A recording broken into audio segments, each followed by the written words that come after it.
কোলাঘাটের কারখানায় ভয়াবহ অগ্নিকাণ্ড। দমকলের দুটি ইঞ্জিনের চেষ্টায় আগুন নিয়ন্ত্রণে আসে। লক্ষ লক্ষ টাকার মেশিন এবং কারখানায় মজুত সামগ্রী নষ্ট হয়ে গেছে বলে আশঙ্কা করা হচ্ছে।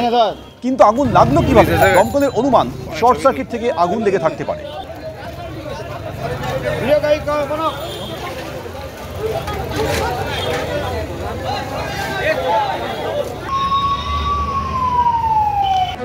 রাজ্যে একটার পর একটা নারী নির্যাতনের অভিযোগ, সেটা হাসপাতালের মধ্যে মহিলা চিকিৎসকের নির্যাতন থেকে শুরু করে হাসপাতালের মধ্যেই নাবালিকাকে যৌন হেনস্থার অভিযোগ। এর পাশাপাশি পথে ঘাটে নারী নির্যাতনের অভিযোগ উঠছে।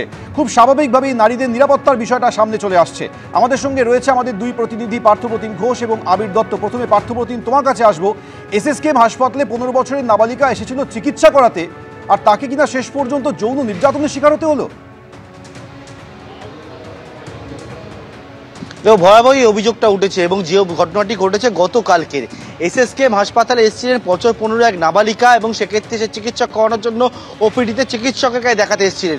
পরিবারের লোকজন যখন টিকিট করাতে ব্যস্ত, তখন অভিযোগ যেটা যে এসএসকেএম হাসপাতালের মধ্যে অমিত মল্লিক নামে একজন যুবক, বছর 34-এর, সে হচ্ছে গ্রুপ ডির স্টাফ ছিল, যেমনটা জানা যাচ্ছে শম্ভুনাথ পণ্ডিত হাসপাতালে আগে, এবং তার জন্য এই গ্রুপ ডি স্টাফেদের যে ড্রেস হয়, ইউনিফর্ম হয়, সেই ইউনিফর্ম সে পরেছিল এবং সেইটা পরে এসএসকেএম হাসপাতালে এসেছিল। কারণ শম্ভুনাথ পণ্ডিত হাসপাতালে যারা কর্মরত থাকে তারা কিন্তু এসএসকেএম হাসপাতালে আসে, এবং সেইটা পরে যখন কালকে সে থাকে, তখন এই নাবালিকাকে সে হচ্ছে কথার অছিলায় ভুলিয়ে নিয়ে গিয়ে ট্রমা কেয়ার সেন্টারে সেখানে নিয়ে যায় বলে অভিযোগ, এবং তারপর সেখানে শৌচাগারের মধ্যে নাবালিকাকে নিয়ে গিয়ে সেখানে তাকে কিন্তু যৌন নির্যাতন করে বলে অভিযোগ। এবং গোটা বিষয়টি জানার পরবর্তীকালে ওই নাবালিকা চিৎকার করে নিরাপত্তা রক্ষীরা জানতে পারেন, যারা উপস্থিত পুলিশ কর্মী তারা জানতে পারেন এসএসকেএমের যে আউটপোস্ট রয়েছে সেই আউটপোস্টে নিয়ে যাওয়া হয় নাবালিকাকে, তার পরিবারকে, এবং সেই এসএসকেএম আউটপোস্ট থেকে বর্তমান যে জায়গায় দাঁড়িয়ে রয়েছি ভবানীপুর থানায়, সেই ভবানীপুর থানা পুলিশের কাছে খবর যায়, অভিযোগ দায়ের হয়, এবং এই অভিযোগ দায়েরের পর গতকাল রাত্রেবেলা প্রগতি ময়দান থানা এলাকার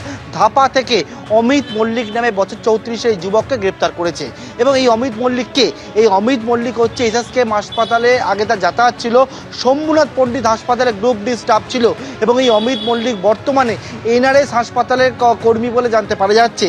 এবং সেক্ষেত্রে যে প্রশ্নটা বারবার করে উঠছে সেই প্রশ্নটা হচ্ছে নিরাপত্তাটা, যে প্রশ্নটা বারবার করে উঠছে সেই প্রশ্নটা হচ্ছে যে চিকিৎসক থেকে শুরু করে, চিকিৎসা কর্মী থেকে শুরু করে, রোগী থেকে শুরু করে একেবারে নাবালিকার হাসপাতালের মধ্যে তাকে যৌন নির্যাতন চালানো হচ্ছে বলে অভিযোগ। এবং এই ঘটনার পর অভিযুক্তের বিরুদ্ধে পক্সো আইনে মামলা রুজু হয়েছে এবং তাকে আজ কিছুক্ষণ পর আদালতে পেশ করে নিজেদের হেফাজতে চাইবে ভবানীপুর থানা তদন্তকারী আধিকারিকরা।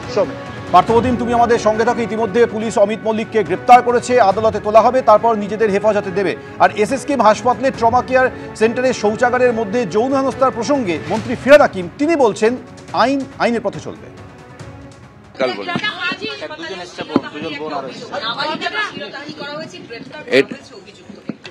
এসব law will take its own course এবং শক্তভাবে এটার মোকাবিলা করতে হবে এবং সমাজের মধ্যে সবাইকে এর বিরুদ্ধে রুখে দাঁড়াতে হবে।